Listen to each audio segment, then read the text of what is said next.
The 1.7 version of the NextGen COVID-19 vaccine clinic template now includes the ability to backdate the administration of the vaccine.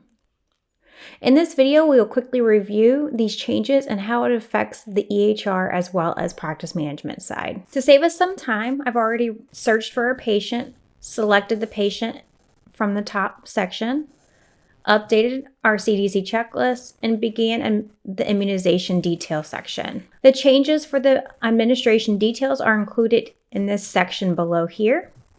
By selecting the checkbox for the change vaccine administration date, you're then able to choose an appropriate selection from previous dates of when this vaccine was administered. A great example of why this is beneficial is if a vaccine clinic is done on the day prior, users can then come in the next day and choose the appropriate date for when that vaccine was actually administered. If the checkbox remains unselected, the vaccine administration date will continue to default to today's date. So I'm going to go ahead and select the appropriate date of when our patient received the vaccine, and the date is applied into the field. You'll notice that the other dates have also been updated with the appropriate change. For example, my order date, consent documented, education materials provided, and the administered by dates are now with the date that I selected in this top section here. Once the remainder of the information has been documented for our patient, we can click Save and Add New or Save and Close. I'm going to go ahead and click Save and Add New. The template then brought me back to the beginning of my template to continue documenting on additional patients.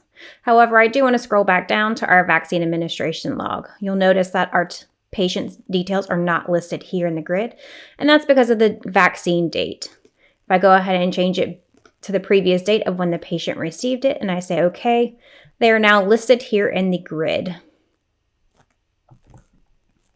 Next, I'm going to go ahead and open this patient's chart to show you the details of where it applied in the EHR section. Now that we're in the patient's chart, you'll notice that the encounter that was created was for the appropriate date of when they received their vaccine. Also, going into the orders module